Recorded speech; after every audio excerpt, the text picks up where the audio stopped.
Halo guys, kembali lagi dengan gue Kuro guys. Seperti biasa di sini mari kita bahas episode terbaru anime Kage no Chichiroku-san ni Narita Kute, yaitu episode 2 season 2-nya. Dan sekalian gue akan jelasin scene mana aja yang kena skip ataupun dirubah di animenya. Oke, langsung aja kita masuk ke pembahasannya. Episode kali ini dibuka dengan memperlihatkan masa lalu sang penjaga gerbang yang dulunya dijuluki sebagai sang iblis putih. Sebelum akhirnya dikalahkan oleh Crimson dan dijadikan sebagai penjaga gerbang seumur hidupnya. Lalu lanjut ke pertemuan Shadow, Juggernaut dan juga Yukime yang saat itu sudah siap untuk memasuki menara untuk membantai para vampir di tempat itu. Begitu Shadow memperkenalkan dirinya, tentunya mereka langsung paham siapa itu Shadow, dan bahkan di sini Juggernaut langsung mengatakan kalau dia adalah bos dari kumpulan orang-orang yang sudah menghajar para pendeta mesum atau pihak gereja yang dia maksud. Walaupun kalau di light novelnya Yukime yang langsung menjelaskan pada Juggernaut siapa itu Shadow dan seperti apa itu Shadow Garden. Cuma ya tentu dia hanya menjelaskan sejauh yang dirinya tahu. Bahkan kalau di novelnya Yukime itu langsung mengajak Shadow untuk bekerja sama dan memintanya untuk mampir ke tempat Yukime setelah semua itu selesai. Karena kan Yukime sudah tahu kalau Shadow itu sudah menolong beberapa anak buahnya dan membantai para Gold District rumah bordil. Walaupun ya tentu Shadow cuma asal bantai aja sambil mencoba kelihatan keren. Nah, setelah Juggernaut dan Yukime memasuki menara dan hanya tinggal Shadow sendiri, sang penjaga gerbang pun langsung menargetkannya. Walaupun dia langsung berakhir menjadi daging cincang dan langsung mati di tempat itu. Karena kan dia pikir Shadow itu sangat lemah, soalnya tidak ada kekuatan besar yang dia rasakan dari tubuh Shadow. Ya tentu hal itu karena Shadow selalu menekan hawa keberadaannya sendiri sampai serendah mungkin. Lalu Shin pun berpindah ke ruang perpustakaan di menara itu, di mana saat itu sudah ada Beta, Rose, lalu nomor 665 dan juga 664. Ya, mereka itu ditugaskan untuk mengambil sampel darah sang leluhur vampir yaitu Elizabeth dan juga mencari info menarik lainnya. Karena kan Shadow sudah mengatakan akan menangani semuanya sendiri. Namun tak lama kemudian Claire dan Mary yang sebelumnya sedang menyusup ke menara malah ikut memasuki ruangan itu tanpa sengaja. Nah, di sini ada banyak hal yang mereka bicarakan antara Beta, Claire, dan juga Mary. Tapi intinya mengenai vampir, kerasukan iblis, dan juga tujuan mereka masing-masing. Ya, tentu Beta berusaha menjelaskannya sebaik mungkin supaya nggak sampai menimbulkan pertikaian dan juga supaya Claire nggak sampai curiga. Di sini ada satu hal yang sangat menarik dari penjelasan Beta mengenai hubungan darah vampir dan kerasukan iblis. Dia bilang kalau keduanya punya asal yang sama dan saling berkaitan. Walaupun hal itu baru sekedar hipotesis eta aja. Makanya Beta sampai ditugaskan untuk mendapatkan sampel darah sang leluhur vampir yaitu Elizabeth. Supaya Eta bisa menelitinya lebih jauh. Ya sebenarnya di novelnya aja masih menjadi misteri dan masih belum dijelaskan secara detail. Lalu setelah mereka mengatakan tujuannya masing-masing dan Claire mengatakan alasannya dia datang ke tempat itu, Rose pun yang tidak bisa menahan diri langsung turun untuk menanyakannya lebih jauh. Walaupun tentunya Beta langsung memperingatkannya. Ya di waktu ini kan Rose masih belum tahu kalau Chid adalah Shadow. Makanya dia sampai panik seperti itu. Nah setelah itu Beta sampai bergumam pada dirinya sendiri kalau melindunginya juga bagian dari tugas Beta. Soalnya itu bukan pertama kalinya bagi Beta untuk mengawasi sambil melindungi mereka yang kadang suka bertindak sendiri tanpa pikir panjang. Beberapa contohnya ya Rose, Claire, dan juga Alexia. Saat itu nomor 665 sempat bertanya pada 664 kenapa Nona Beta selalu menutupi wajahnya. Ya soalnya kalau di novelnya ataupun manganya kan Beta selalu menggunakan penutup mata yang juga menutupi sebagian wajahnya. Dan begitu juga dengan anggota lainnya. Cuma kan di animenya semua itu malah dihilangkan. Makanya nomor 664 sampai bertanya seperti itu. Mungkin untuk semakin ngasih tahu ke penonton walaupun tidak menggunakan topeng tapi wajah mereka tidak bisa kelihatan dengan jelas. Ya anggap aja mereka lagi pakai topeng gaib. Walaupun kalau di novelnya dalam hati Rose sempat mengatakan kenapa Beta sangat mirip dengan salah satu penulis yang sangat kuingat Tato Natsume yang dia maksud. Karena sepertinya Rose belum pernah melihat wajah Beta secara langsung atau tanpa menggunakan penutup mata. Lalu Shin pun berpindah ke lantai menara yang lebih tinggi di mana saat itu Claire dan Mary terus menerobos maju sambil membantai para vampir yang mereka temui. Namun di tengah perjalanan mereka malah bertemu dengan Juggernaut dan bahkan hampir aja terbunuh olehnya.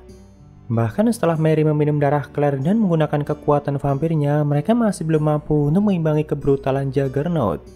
Tapi untungnya saat itu Shadow kebetulan lewat dan langsung menendang Juggernaut sampai jatuh dari menara itu. Ya tentu gue sendiri lumayan gak menyangka kalau adegan ciuman mereka bakalan ditampilkan dengan sangat jelas di animenya. Nah kalau di novelnya sebenarnya ada lebih banyak perlawanan yang bisa Claire lakukan untuk melawan kebrutalan Juggernaut. Karena kan memang dia harusnya gak selemah itu. Di novelnya Claire itu sempat beradu serangan melawan Juggernaut dan bahkan dia sempat menahan tebasan Juggernaut yang tentunya cukup dahsyat. Walaupun ya tubuh Claire sendiri juga menerima dampak yang cukup besar setelah menahan tebasan itu. Karena memang secara pengalaman dan kekuatan mereka ada di level yang cukup berbeda. Apalagi teknik dan gaya bertarung para kesatria itu hampir sama dan bagi Juggernaut mereka semua itu sangat mudah ditebak. Namun setidaknya Claire itu mampu memberikan perlawanan yang cukup lama. Lalu setelah Shadow menyelamatkan mereka walaupun cuma kebetulan, di sini akhirnya Mary pun mulai menceritakan semua kebenarannya mengenai sejarah ras vampir dan Ratu Udara, lalu tujuan Crimson dan juga tujuannya sendiri. Ya tentu di animenya nggak diceritakan secara detail dan masih ada beberapa hal yang kena skip. Walaupun intinya disampaikan dengan sangat baik. Jadi buat kalian yang pengen tahu secara detailnya mengenai ras vampir, gue udah buatin videonya sendiri dan kalian bisa tonton langsung di sana. Atau kalian bisa baca sendiri langsung light novelnya, yaitu di chapter 2 volume 3-nya. Dan sebenarnya di sini ada beberapa hal yang gak dijelaskan di novelnya dan ada juga yang cukup berbeda. Salah satunya yaitu mengenai latar tempat yang ditunjukkan di anime dan juga wilayah kecil yang disebut sebagai tanah peristirahatan. Kalau di novelnya sebenarnya belum pernah dijelaskan di mana tepatnya wilayah kecil itu berada. Cuma kalau kita lihat di animenya, ternyata tanah peristirahatan yang coba diciptakan Elizabeth adalah wilayah kota tanpa hukum ribuan tahun yang lalu, walaupun ya mungkin nggak semaju yang ditunjukkan di animenya. Karena hal itu terjadi 2000 tahun yang lalu. Memang di novelnya sempat dijelaskan kalau letaknya itu tidak jauh dari wilayah perbatasan. Sedangkan kota tanpa hukum sendiri memang dekat dengan daerah perbatasan. Dan satu hal lagi yaitu mengenai Ellie yang menusuk jantungnya sendiri. Kalau di novelnya dijelaskan kalau tusukan itu sebenarnya nggak mengenai bagian paling vitalnya. Makanya dia nggak langsung mati setelah sekian lama dan hanya mengalami tidur yang sangat panjang. Walaupun ya kekuatannya sebagai sang leluhur vampir juga ikutan mempengaruhi hal itu. Di sini setelah Mary menceritakan semuanya, Claire pun akhirnya memberitahu Mary kalau dulunya Claire sendiri sempat mengalami gejala kerasukan. Cuma setelahnya gejala itu seperti menghilang begitu saja. Ya karena Cid sudah menyembuhkannya. Bahkan Beta sebelumnya sudah mengatakan untuk tidak usah mengkhawatirkan hal itu. Di sini Claire memang masih sangat mengkhawatirkan hal itu dan dia selalu khawatir kalau dirinya bakalan menjadi seperti monster suatu hari nanti. Karena ya akhir-akhir itu memang lagi banyak kasus ataupun insiden yang berhubungan dengan monster. Lalu berikutnya Shin pun berpindah ke ruangan harta yang mana saat itu Cid sudah menemukan ruangan itu. Di situ Cid sempat mengatakan, "Kurasa sebelumnya aku baru saja melihat Nesan. Tapi biarlah itu tanggung jawabnya sendiri." Ya dalam penggambaran Cid Claire itu seperti sosok yang sangat mengerikan. Malahan mungkin jauh lebih mengerikan dari semua musuh kuat yang selama ini sudah dia bantai. Jadi ya sama sekali nggak perlu dikhawatirkan. Kalaupun memang Claire dalam bahaya, biasanya Beta, Alpha, dan anggota lainnya yang akan selalu menyelamatkannya. Makanya Cid nggak pernah mengkhawatirkannya. Dan selain ini nggak ada lagi yang kena skip di sini nih guys. Jadi lanjut ke scene berikutnya, yaitu ke ruangan Crimson yang saat itu sudah siap untuk membangkitkan sang Ratu Darah Elizabeth. Di sini setelah diperlihatkan sisa tubuh Ellie, kita bisa melihat ada satu benda yang sangat mirip seperti artefak bola mata di season satunya. Kemungkinan benda itu merupakan jantung Elizabeth sendiri. Ya gua nggak tahu kenapa animenya dibuat seperti itu. Apakah beberapa artefak kuno yang ada saat ini merupakan bagian dari organ tubuh para makhluk kuno yang sempat hidup di masa lalu? Karena kalau di novelnya hanya dijelaskan kalau jantung Ellie hanya seperti gumpalan hitam. Tak lama kemudian setelah Crimson berhasil memindahkan jantung Ellie ke tubuh yang baru, Cid pun akhirnya sampai di tempat itu. Cuma tanpa basa-basi dia langsung melancarkan serangan yang cukup kuat dan langsung melenyapkan Crimson di tempat itu. Jujur gue gak paham kenapa dinamanya dibuat seperti itu dan apakah itu bisa dikatakan sebagai teknik I am atomic. Karena kalau di novelnya Cid hanya menggunakan tebasan biasa untuk memotong tubuh Crimson sampai berkali-kali. Itu pun Crimson tidak mampu untuk memberikan perlawanan dan hanya bisa pasrah menerima banyak tebasan yang akhirnya menghancurkan jantungnya dan akhirnya mati. Karena ya buat apa juga Cid langsung menggunakan teknik squad atomik hanya untuk mengalahkan kroco seperti Crimson.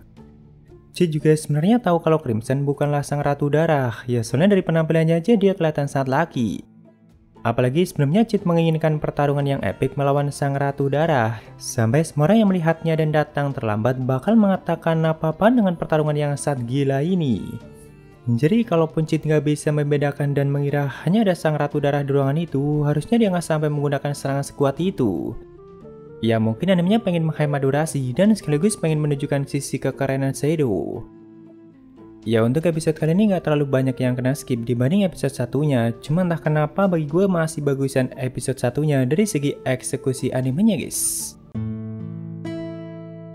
Oke waktunya Saberia, ada dari pacarnya Sele. Gue baru selesai maraton rangkuman LN Kumoko dan itu bagus banget. Makasih buat Bang Kuroges yang telah merangkum semua, aku cinta Shiraori. Yaitu light novel emang mantep banget dan thank you buat sewaranya pacarnya Sele. Lalu dari S buat beli kopi, makasih S.